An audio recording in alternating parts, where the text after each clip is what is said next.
Hey, hello, eighth graders. I'm doing a video for you to talk a little bit about The Giver. We talked a little bit on Monday. I thought that most of you had done a really nice job on well, all of you did a good job on most of the discussion questions. I'm glad that you guys are thinking and that you're thinking deeply, because that's one of the things that I love about this book is that it really makes you think about what is right, what is wrong, what you're willing to accept in your own life, and how you think that society should work and should run.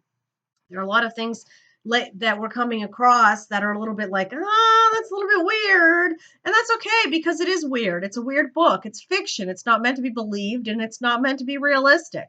But it is written to make us think and to give us a different perspective on life. And that's one of the things I love about reading, is that you can learn so much just simply by being an active reader, reading and thinking about what you were reading. And we're getting to a point now where Jonas is starting to really question things. And he's learning some things that are very difficult for him. And he's starting to just really question his community and the way it's run and what he believes and his own self. And you think about it, I mean, he's 12. He's pretty young to be making these really big decisions and having to have the weight of all those responsibilities. So you can think, that's why, we kind of keep this book in this age group, is because he's pretty close to your own age.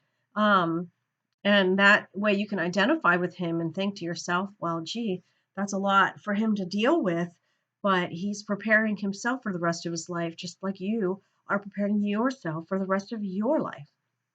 So anyhow, I want to go over your study guide questions for chapters 13 and 14, and then you're going to read chapters 15 and 16.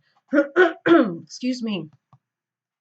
So get out your study guide real quick, because we went over some discussion questions, but we didn't go over these necessarily specific questions. Now, you don't have to have word for word the exact same words I do, but I want you to have this general idea. Now, number one, what causes frustration for Jonas? We talked a lot about that with the discussion questions, so you might have a similar answer to that. But one of the things that frustrates him that we don't mention, because the question specifically, the discussion question, was about what frustrates him with his housemates and his classmates. But another thing that frustrates him is the lack of color. You notice in the beginning of chapter 13 that he's asking the giver, why can't we have color? He's frustrated. He wants to have the choice to wear a blue tunic or a red tunic. And that bothers him as well. So the addition of that, plus the fact that he's frustrated with his classmates and his family, because they just don't understand, and they're just blindly accepting the sameness and the rules of the community as just being okay, and the fact that they really do believe that there is only now. And Jonas keeps talking about the back and the back and the back and the back, which we have the luxury of knowing our history. Um, there are communities in the world today where people are not taught their own history. So that is a luxury that we have here in the United States. And there are a lot of other countries that do learn their own history, but there are other places where they don't know their history and they're not taught these things that we get to be taught. All right, so number two, Jonas's first startling memory was an elephant getting poached. They killed the elephant, they took the tusks. So it was the poaching of the elephant. And what is his reaction is that it changes his perception of red. So he always thought that red was beautiful, but when he sees the blood, it kind of changes his thinking of red a little bit. And then he also tries to tell Lily about real elephants, which we know doesn't go over so well. It just frustrates her and him. Number three, is the giver married? Yes, he was married. He had a spouse, and they had one child, which I don't think it mentions that in the chapter that he had one child, but that's coming. You'll learn that. But it was challenging due to his job, because he had to keep a little secrets from his spouse, and also because it's a very demanding job, unlike a lot of the other jobs in the community. And we learn a lot in this chapter about relationships, in these next couple chapters, about the relationships in the community. And it's weird to me that these people are assigned spouses for the purpose of raising children, and then when the children are gone, they split up and they go live in their own separate like little rooms in the community of the childless adults. So there's no love, and that's one of the things that is one of the themes that family love really is starting to come into play here. So then number 4, why is the receiver necessary to the community? Well, I hope that you realize that it's because the receiver is containing all the pain and knowledge. And I think that you guys know, you girls are empathetic enough to realize that there are some things that have happened in history, especially American history, that just breaks our hearts. I think about the way Native Americans were treated. I think about the way African Americans were treated, the whole slavery. I mean, it's just heartbreaking.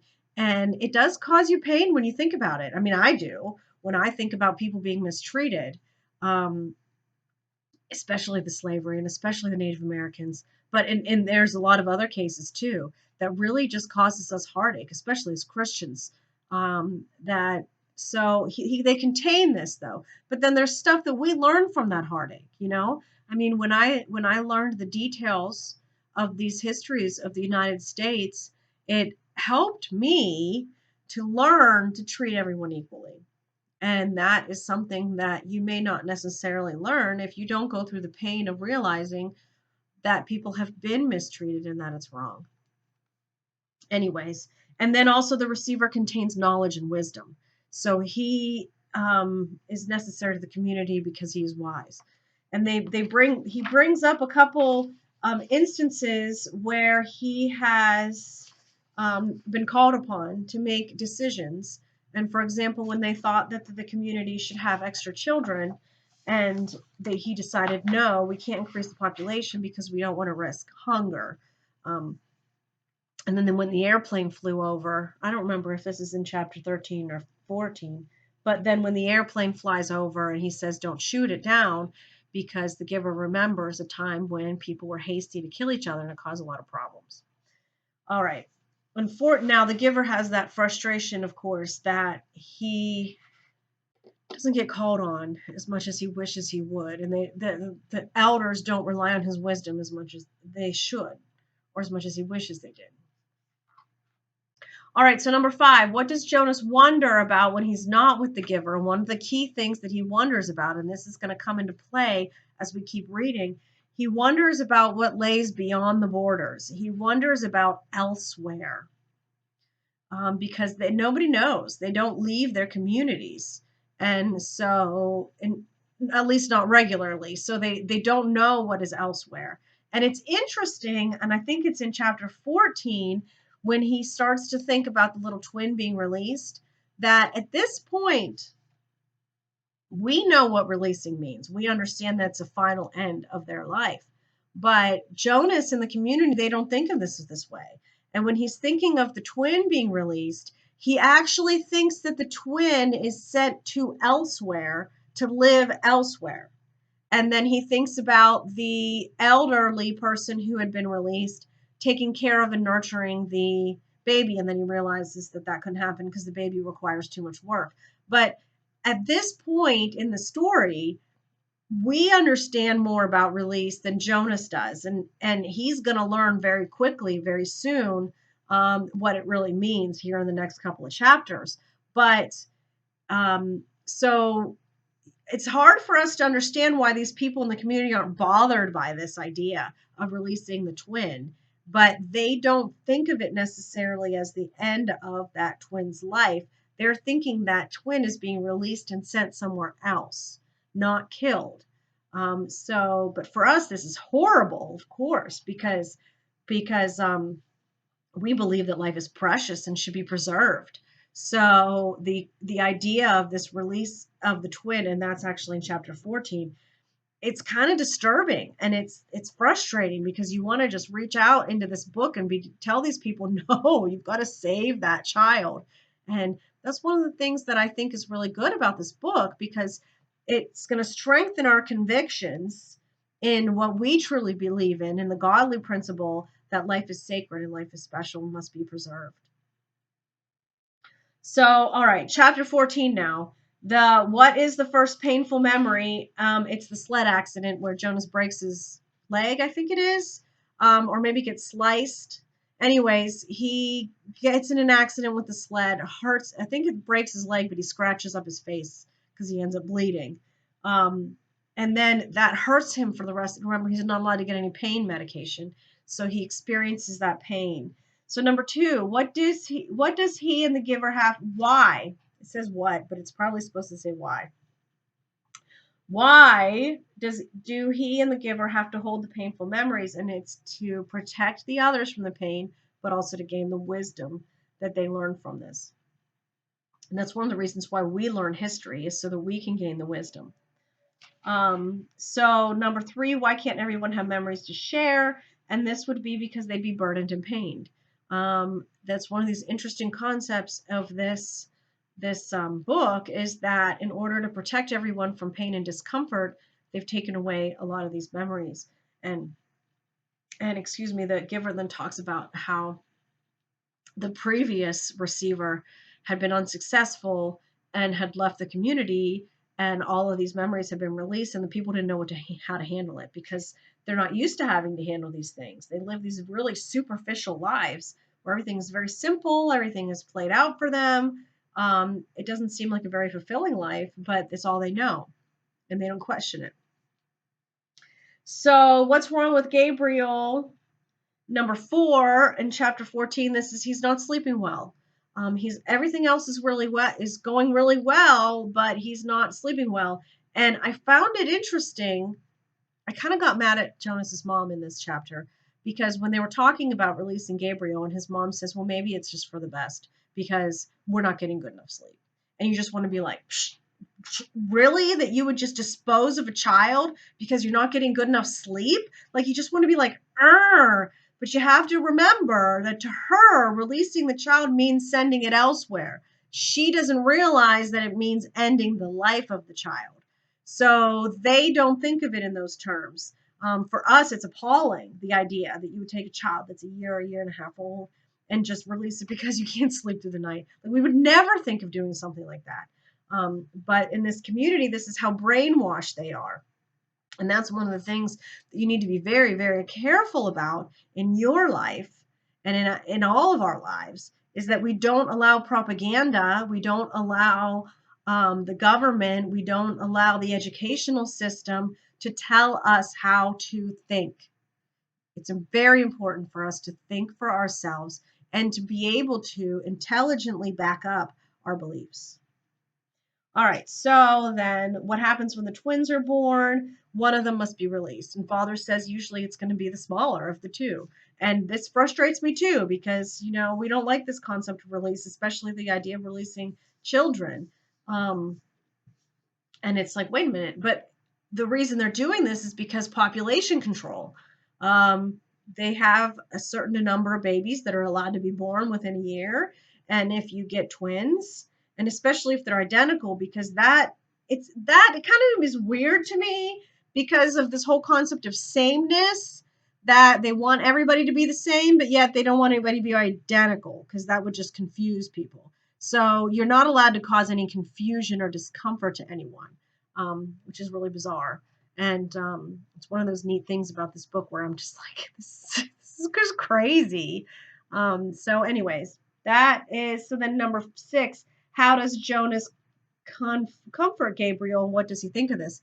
Now, Jonas decides to take Gabriel into his own room. He's concerned about Gabriel. They've gotten attached to him emotionally, and he's part of the family, and they don't want to see him be released. So even though he doesn't yet consider release death, they still don't want him to be released. It's still looked at as like not necessarily a good thing. So what he does is he transports to Gabriel a memory of sailing on the lake, a peaceful, calming memory, and helps the baby to sleep. And this scares and surprises Jonas because of the fact that he's able to transfer memories to Gabriel, which then lets us know that Gabriel also has the ability to see beyond. Because when he tried to transfer the memory to Lily about the elephant, it didn't work. So this tells us that Jonas is special, and so is Gabriel is special. And our clue, our hint for that, is the eye color. Because remember that Jonas has the pale eyes, the giver has the pale eyes, and Gabriel has the pale eyes. That somehow is connected to being different and being able to do this memory, sort of weird memory thing that they do. All right, so now you're going to get into chapters 15 and 16, where they continue to talk about memories. And when they're talking about memories, what they're really talking about is history. This is the history of the world, the history of humanity that Jonas is starting to learn, and it starts to change his perspective. And then also, he starts to spend more and more time with Gabriel, and his concept of family and parents and everything sort of switches and starts to change. So this is when we're getting into really like the tense part of the book. Jonas's frustration is going to continue, his frustration with the society, and us as a reader, our frustration continues because we're just like finding out more and more and more things that we just don't agree with, which is okay because you don't have to believe it. It is fiction. Um, Fiction is just a bunch of lies that teach us about the truth. So that's what you're doing. You are reading this and you're thinking about what is your truth. And that's important as you get older to become a thinker for yourself. So here we are, and you're going to read chapters 16 and 17. No, 15 and 16. 15 and 16, they're a little bit shorter than some of the other chapters, and do the study guides. And I will see you again very soon. Bye.